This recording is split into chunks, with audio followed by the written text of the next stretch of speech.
prouver que tu es un nul, pose une question, on va voir si tu es tellement bon.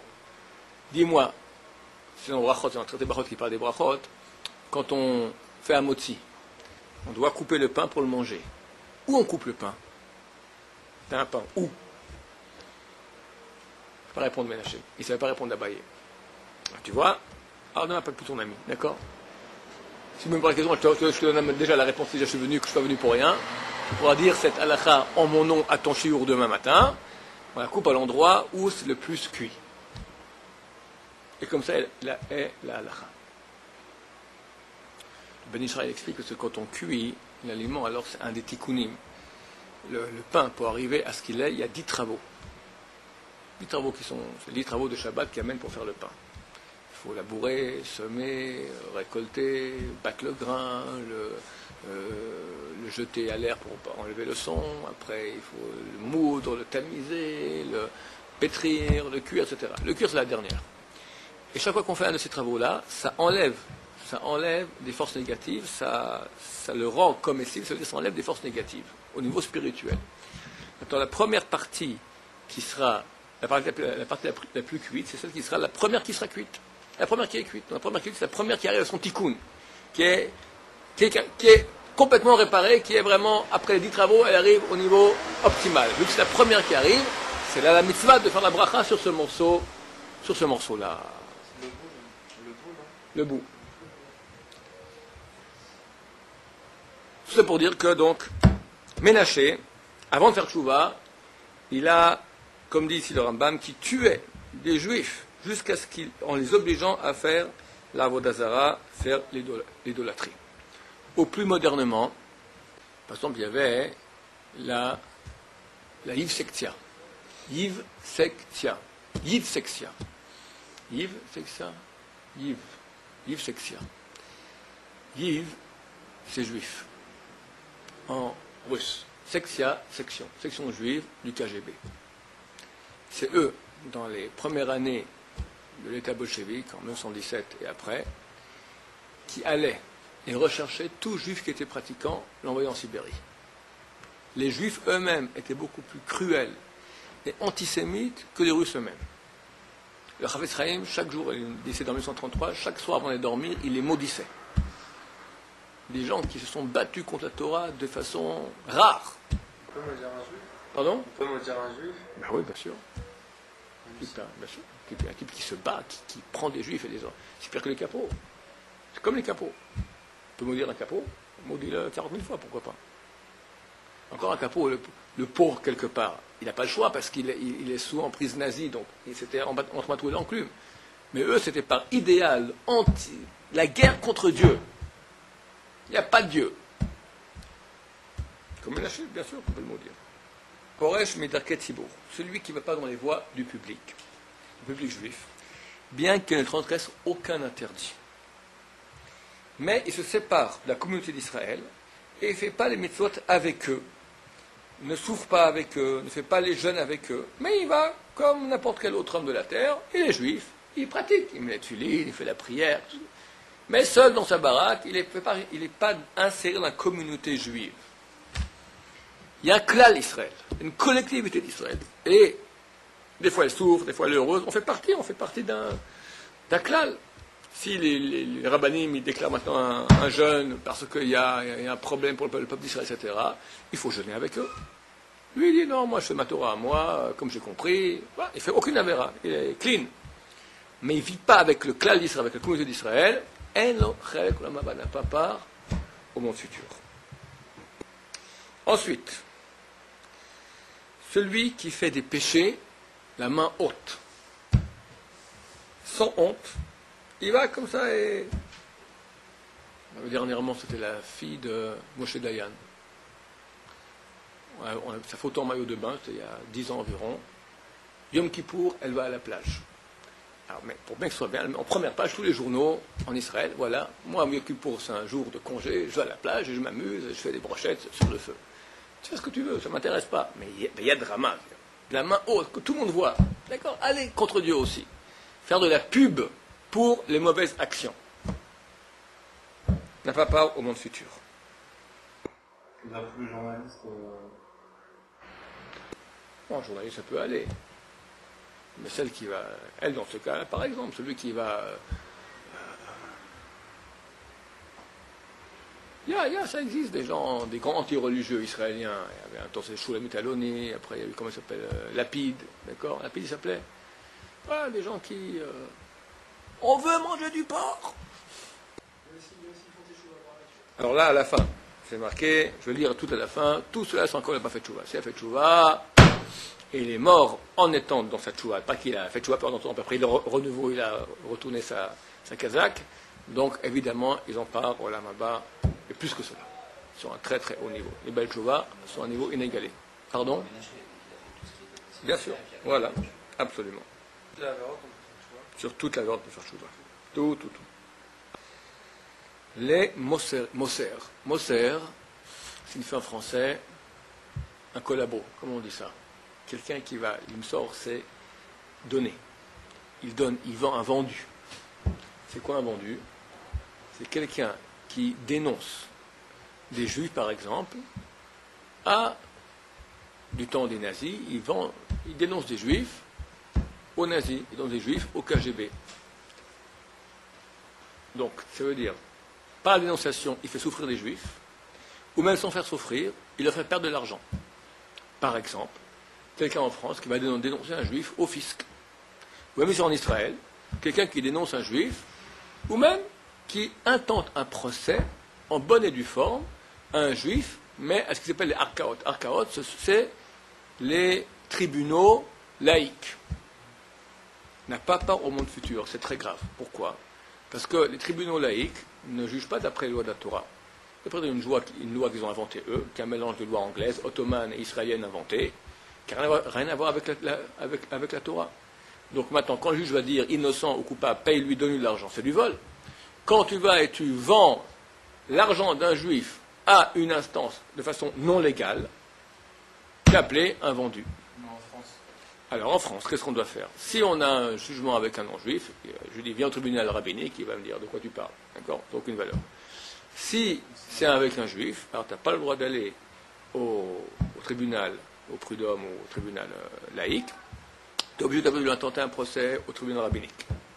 Et s'il refuse, alors le tribunal rabbinique te donne une autorisation, même ici en Israël, une autorisation d'aller au tribunal laïque. Ça va. Mais si tu veux le faire comme ça toi-même, c'est extrêmement grave. Extrêmement grave. Nous ne reconnaissons pas la loi israélienne en tant que loi divine. La israélienne inventée par les êtres humains. On a une loi divine. Le Shulchan Aruch, des gens se trompent. Le Shulchan Aruch, c'est mon cachère, pas cachère. Non. La partie la plus grosse, la plus du Shulchan Aruch, ce sont tout ce qui concerne les lois monétaires. Les problèmes de dommages et intérêts, les problèmes de prêts, les problèmes de tout ce qu'il peut y avoir. Tu as Rosh Mishpat, et tu as des Daïm, tu as des juges rabbiniques qui sont... J'avais un oncle qui était juge laïque, d'accord? Il était religieux, mais laïque. Et connaissait le Talmud. Je lui demandais, dis-moi, comment est la loi par rapport au Talmud? Il m'a dit que la loi, toutes les lois, tous les pays israéliens aussi, elle est beaucoup, beaucoup plus grossière, beaucoup moins profonde que la loi juive. La loi juive, elle est beaucoup plus profonde, elle est beaucoup plus grande, beaucoup plus touffue, d'accord? Il y a beaucoup plus de variantes dans la jurisprudence et de cas. Donc on a une Torah qui provient de Dieu. De quel droit je vais maintenant? Je jette cette Torah, je vais me faire juger d'après une autre Torah, je jette quelqu'un d'autre. C'est du vol. Non seulement du vol, mais c'est le Chilou Hashem. Tu profanes la parole de Dieu, disons que tu préfères la loi ottomane que la loi juive. C'est pas logique. Quelqu'un qui est dans un poste où il peut avoir une pression sur un public, il utilise son moyen de pression pour faire peur au public, pas les Shem Shamaim, pas dans un but juste et droit. Par exemple, un prof dans une classe, il terrorise ses élèves, mais pour le kiff de terroriser. D'accord? Pas parole à Maba. Le Rosh Yeshiva qui crie sur ses élèves, et pas les Shem Shamaim, pour, qu'est-ce que j'en sais, son honneur, pour l'honneur de la boîte, pour qu'est-ce que j'en sais. Qu'est-ce qui fait peur aux gens? J'avertis, celui que je reprends qui fait comme ça, il est viré de la Yeshiva. Pourquoi je fais ça? Pour l'honneur de la Yeshiva, pas pour le bien des élèves. C'est pas les Shem Shamaim, Pas par Olam Haba. Faire attention à cela. Ou à l'armée. D'accord? Très courant, à l'armée. T'es commandant à l'armée. C'est obligatoire de faire pour tes élèves. Sinon, ils vont rester des mauviettes, mais il faut ça, les Shem Shamaim, le faire comme il faut, les Shem Shamaim, dans un but désintéressé pour la mitzvah, pour l'utilité qui est nécessaire. Cela doit être un bon soldat, il ne faut pas être trop mielleux avec lui. Mais pas profiter maintenant. Et tu as des profiteurs, tu as des sadiques. Pas de sadiques, sadiques, bien sûr. Tous ces 24 cas qu'on a cités, bien qui sont du peuple juif, n'ont pas part au monde futur. Je dois quand même dire qu'il est marqué dans les livres de mystiques juifs, ils n'ont pas part au monde futur direct qui est après la mort. Mais à la fin de toute l'histoire, de tout le monde entier, à la fin, il y a le tikkun klali, il y a la réparation totale, et toutes les âmes juives vont s'unir à la divinité. Et là, il est impossible qu'il n'ait pas part ces personnes-là aussi, vu qu'ils sont juifs, donc ils ont une étincelle de divinité en eux, il est impossible que dans la divinité, après, il manque une partie. Il y a Hachem Echad, Dieu est un, et il faut une totalité. Donc à la fin, ils auront aussi leur tikkun. Mais ça sera très long, très dur, et à la fin des temps, ça ne sera quand même pas bien. Ça veut dire, on t'aura réparé, mais malgré toi. Il n'y a pas une belle tête quand tu es là-bas, malgré toi. Mieux que ce soit par toi.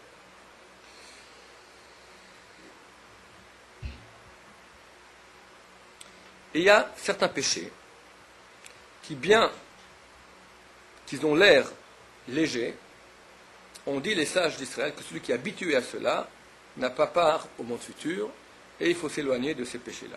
Qui sont? Amechane Shem Lechavero, celui qui appelle son prochain avec un sobriquet.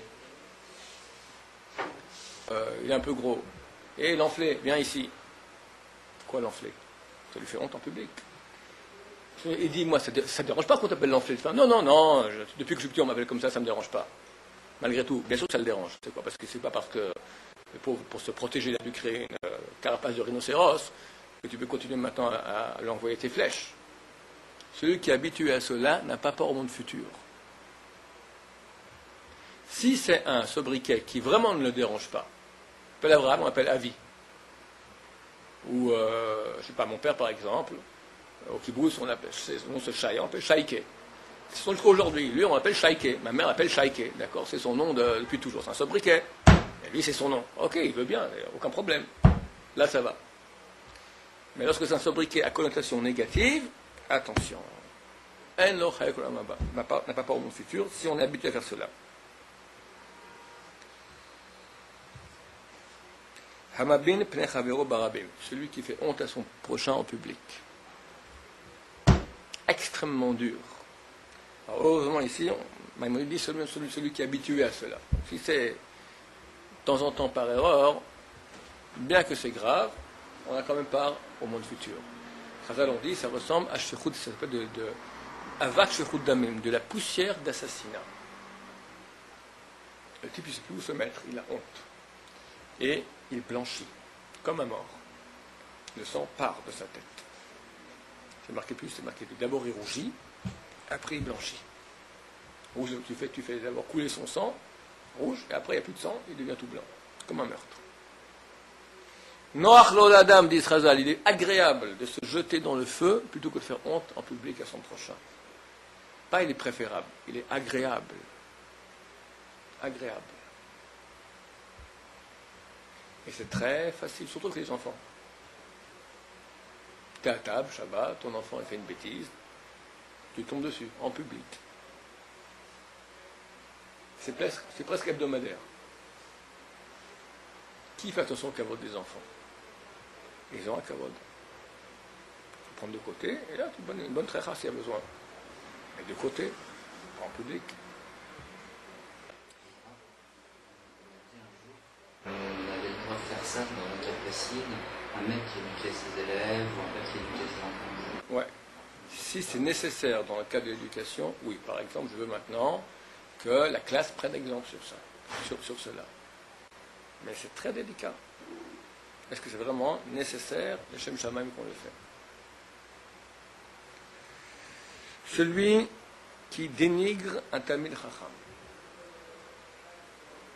Ah, lui, ça. Enlo Chelek Olam, n'a pas part au monde futur. Attention. Le Rambam n'a pas ramené ce qui est maintenant dans la halakha, le Shach amène cela dans le Shulchan Aruch. Non seulement celui qui dénigre un Talmid Chacham, celui qui dénigre son prochain en fait en face d'un Talmid Chacham.